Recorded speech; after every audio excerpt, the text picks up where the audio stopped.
Hello, and welcome to Boho Yoga's virtual practice series. Thank you so much for being here, and thank you for practicing yoga. Today, we're going to take a look at the hip series as it was designed by Adil Palkivala, a teacher of teachers whose studio is in Bellevue, Washington, the Alive and Shine Center.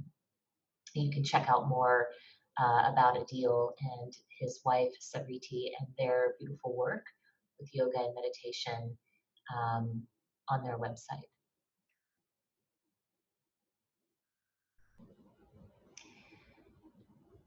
I love the hip series so much. Not only does it give us ample opportunity to stretch the back line of the legs, the hamstrings, the adductors, even our TFL, our IT band along the outer line of the leg. But the series also helps us move our hip joint in a variety of different directions. 6 different directions to be specific here. And it's really wonderful work, right? We can't move the hip joint uh, in a variety of different ways unless it's decompressed, which means that we'll be on our back, right? The weight of our torso won't be mitigated by the hips here. Rather, we'll be able to take the weight out of the pelvis, the force out of the pelvis, and then from there, move the hip joint in its plethora of directions. So this is going to keep our hip joint happy and fluid, nourished with synovial fluid here, and generally overall help decrease low back pain and hip discomfort. So this short series is quite wonderful for people that sit for long periods of time at desks. It's even quite helpful for athletes that may experience more tightness through the hamstrings or even the deeper hip flexors on the front of the body. So thank you very much for trying this out to the hip series by Adil Palkivala. I'm happy to have you here with me today practicing yoga. So you will need a yoga prop for this practice. Typically we use a yoga strap. If you don't have a yoga strap available, no worries. You can make do with many other household objects. You could use a belt. You could use a washcloth or a hand towel, depending on how much slack you may be requiring today. You could use a tie if you have one of those, right? So get creative. There are plenty of things around the house that'll help you complete a bind. And so when you're ready, I'm going to use my sock today. When you're ready, you'll come onto your back body, and I'll meet you there.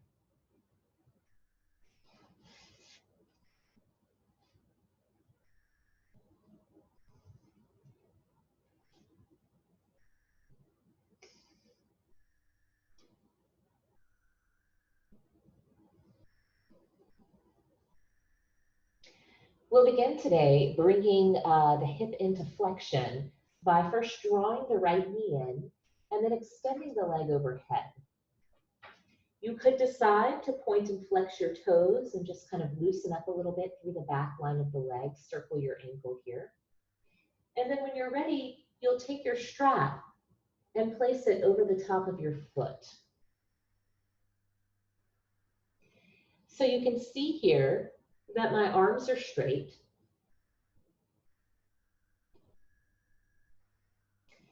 And that I'm able to relax a bit through the upper back and neck and shoulders.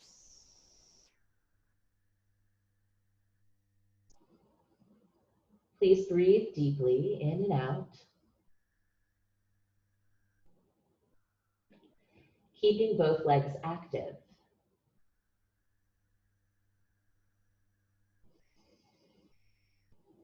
There is the option, of course, to bend the left leg if you need.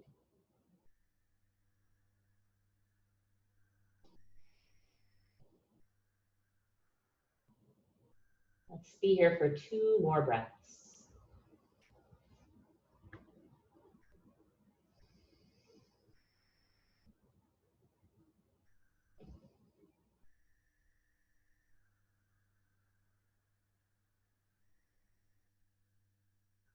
Bottom of your second exhale, connect with your core Pick up your left leg and then lower your right leg down.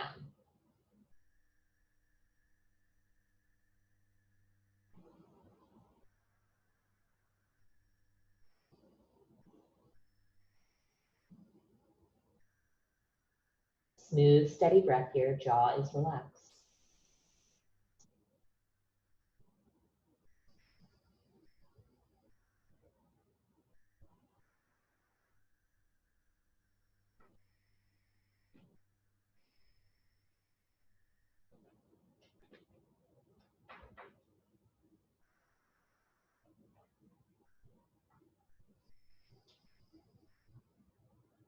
Last breath here.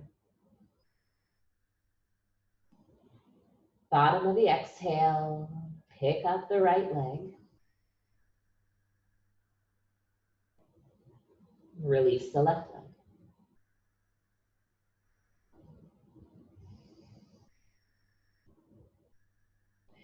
So this time we'll take our straps into our left hand. Take your right thumb and slide it into the crease of your hip. If you prefer, you could even just take the underside of your hand more towards the outer upper thigh and then give it a press. Or you could continue to use your thumb, pressing the hip away from the head. Maybe the leg draws towards you ever so slightly. More importantly, it's going to travel to the left, not beyond the left shoulder, right? Maybe very little movement and you can access this sideline. Let's stay for 3 breaths here.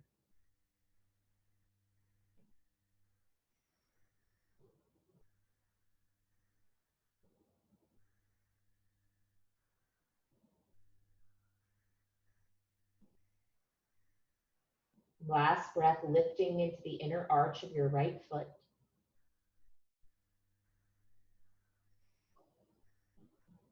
And then take the right leg back to neutral. Exhale, bringing the left leg back up. Releasing the right leg down. This time, strap goes into the right hand, left thumb into the crease of the hip. Relax the left shoulder. Press the left hip away from the head. And then take the left leg over to the right, not beyond the right shoulder. You can access more stretch by drawing leg towards you, lifting through the inner arch of the foot. Breathe.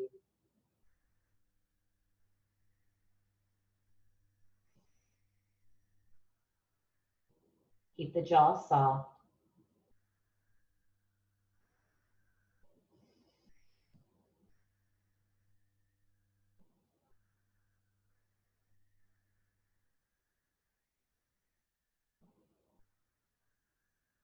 Take the left leg back to neutral. Breathe in, and then exhale, pick the right leg back up. And release the left leg down. This time I'll rest my left hand on my left upper thigh or hip, and I'll allow my right leg to drop over to the right. Of course, I have the straps in my right hand. Breathe here, turning the toes a little towards the ground, and again, press through the inner arch of your foot. If for whatever reason this straight leg shape isn't available with comfort for your body, you could forego your strap and then cradle the knee and the crook of the elbow. Keep drawing that left hip to the left, breathing deeply through the front of the pelvis and the inseam of the leg.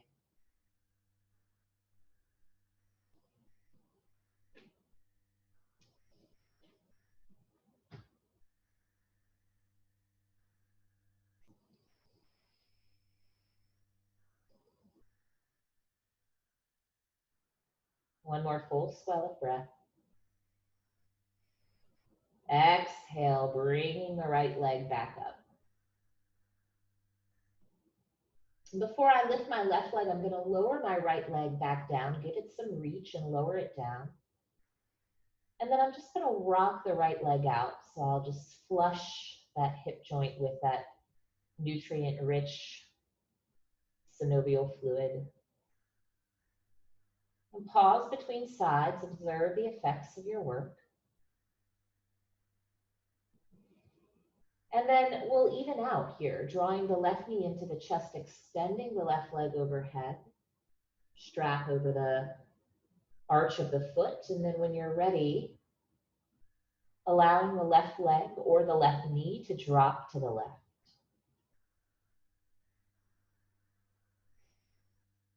Breathe with me here for 5 more breaths.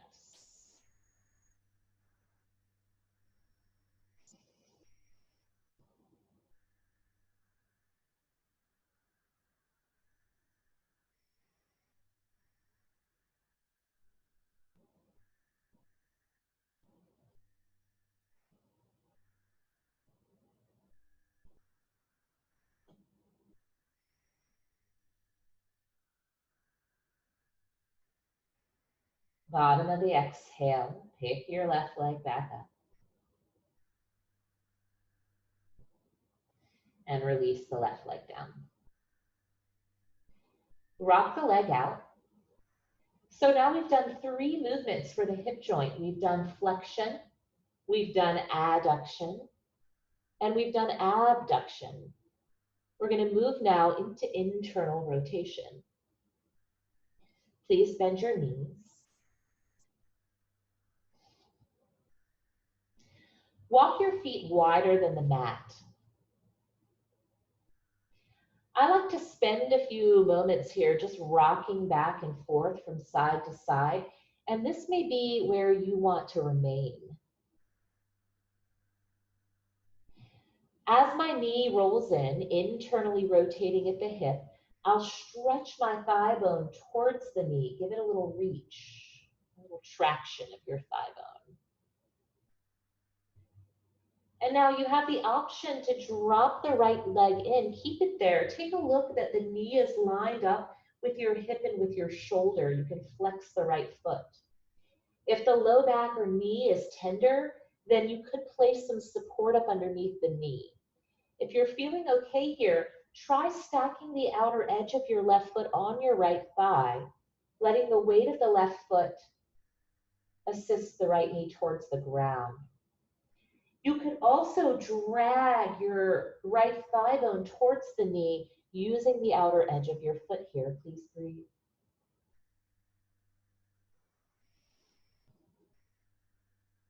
Option to reach the right arm back behind you.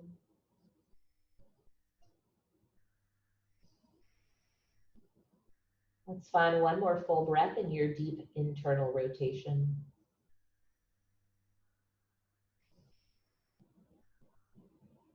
Release the left leg. Pick up your right knee. Wag back and forth. And then we'll take our second side, dropping the left knee over to the left, lining it up with the shoulder and with the hip. Outer edge of the right foot maybe stacks on top of the left thigh. And then we're looking for a demarcation of our upper and lower body. So I'm dragging my thigh bone towards the knee and scooping and lifting the pit of my belly up into the left fingertips. Keep breathing.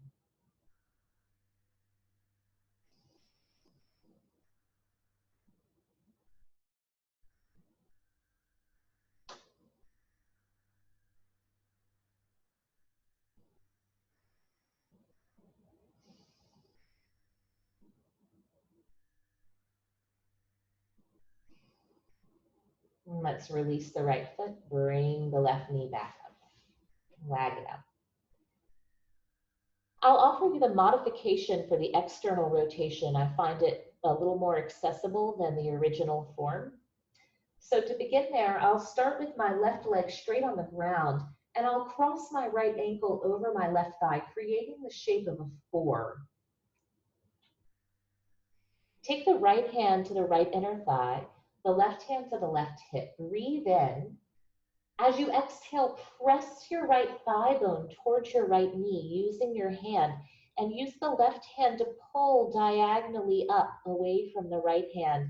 Breathe here, 3 breaths, deep external rotation.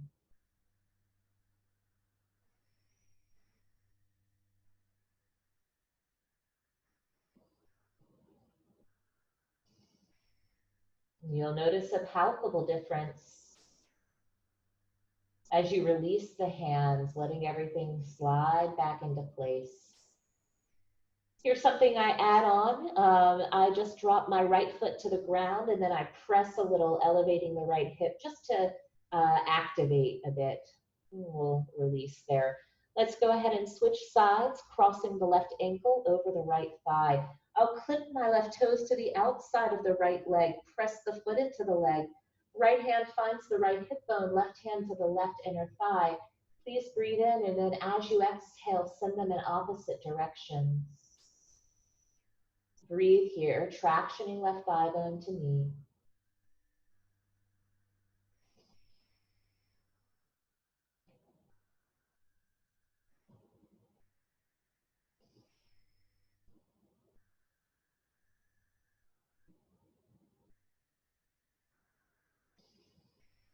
Last breath.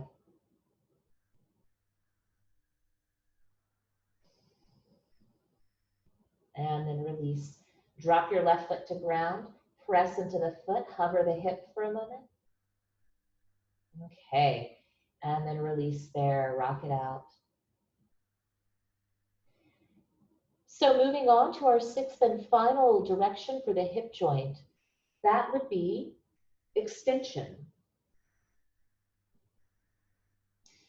There are a few ways to bring the hip joint into extension. So if the way that I offer you now, which is part of the original hip series, is not something that feels nice for your body, right, then please feel free to try a couple of the other versions that I'll offer you today. So for our hip extension, we'll take Ekapada Supta Virasana, which is a bit of a mouthful that translates to one-legged reclined hero's pose. So when you're ready, you'll take your right leg into Virasana here. Ooh, you can hear my ankle crack. And then I'll take my left leg bent.